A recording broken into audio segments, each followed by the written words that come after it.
Hi, this is Jolante Kolleg. I hope you're well.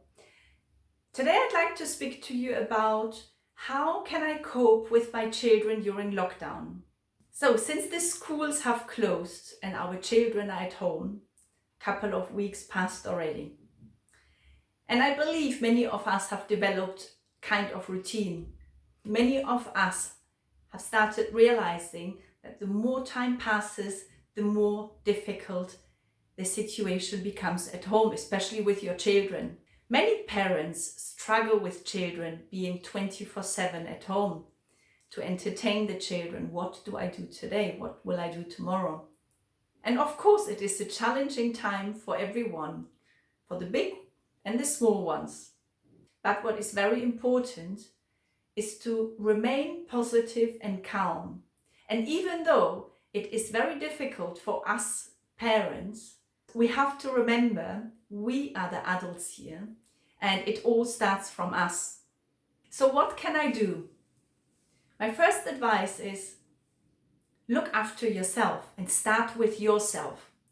Because if you are not well enough, if you are mentally not fit, if you're fearful, anxious, stressed, your child will experience your emotions as well. So you need to start with yourself.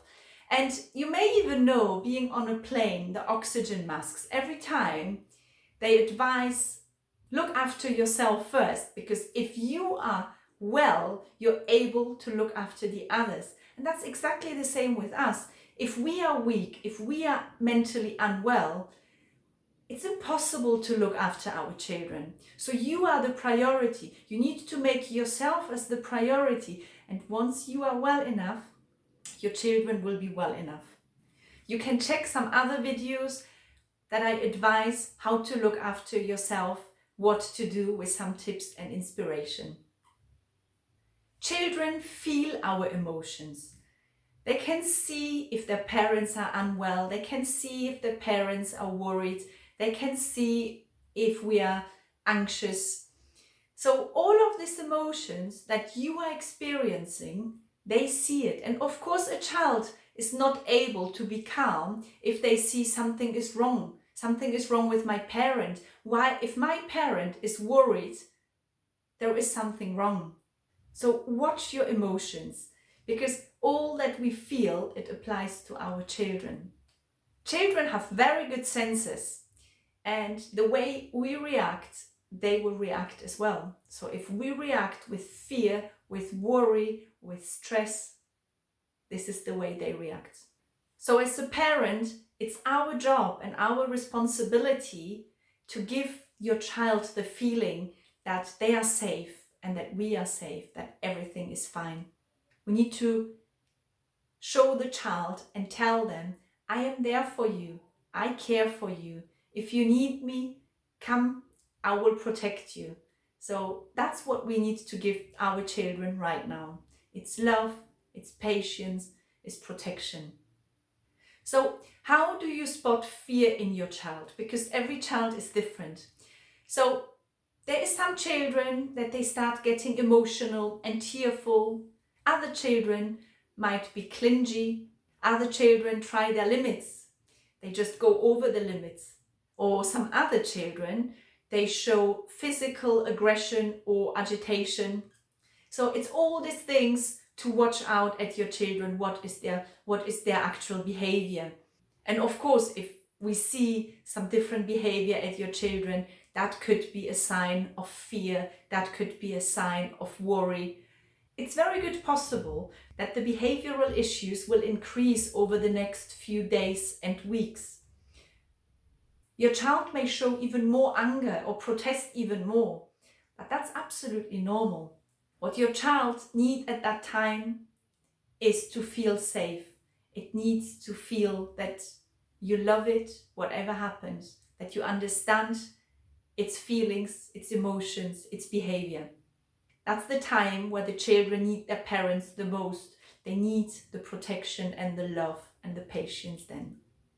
Especially if as parents, we are mentally unwell, it makes it even more difficult to focus on your child, because we are so much in our own mind, in our own worry and fear, that we can't keep an open mind watching our children and feeling compassionate towards them or giving them what they need. And children need even more now your attention, your understanding, your love and the protection in order to avoid any trauma for the future. Because this is a very difficult time for your children. The younger your child is, the more attention and protection it requires. Also, if your child does not understand what is going on, speak to your child. Be honest, but be careful what words you're using. So try to explain your child in a child-friendly language what is going on and why it needs to stay at home. Don't use any words that will scare your child even more. Try to be positive, try to be calm, and try to explain the child how to behave during the time and how to prevent the spread. It's very important to have a good hygiene, wash the hands and disinfect your hands regularly. Avoid physical contact with people and stop any contact to elderly people and people with medical conditions. The next advice is avoid speaking a lot about the virus to other people, because if your child keeps listening and you're using a very dramatic and a fearful language, your child will obviously hear that something is wrong. Avoid as well watching news, having the radio constantly on with news as well. Your child should not see or listen to any disturbing news, because the pictures they see in the news make them feel even more unsettled and create even more fear. So what we want to create is your child to feel safe and secure. So there are some tips I would like to share with you. You can create a daily routine, a gratitude routine. Ask your child what it's grateful for today. What was the best about the day, you could ask. You can ask in the morning what the child would like to do, something special, something that you can do together. Focus on the positives and ask your child, what is it proud of? What is special about him or her? And create any positive thoughts rather than getting into the negativity.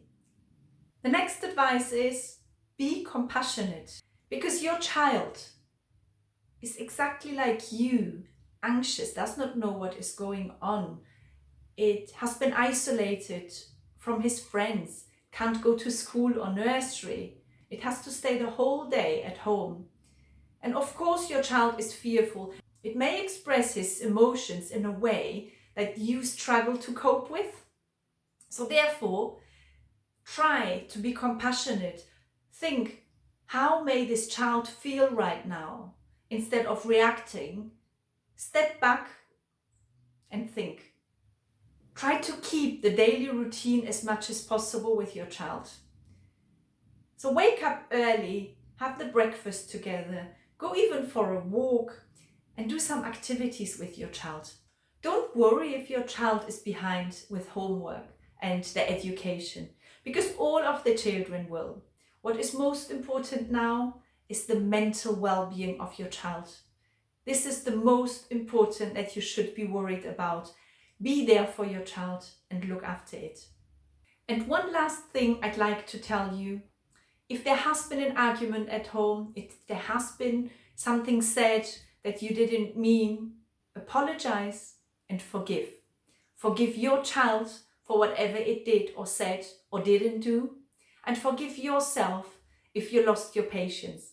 Because it's so important not to keep that feeling of anger towards that child or to whoever in your house, or even for yourself. Forgive as soon as possible as you can.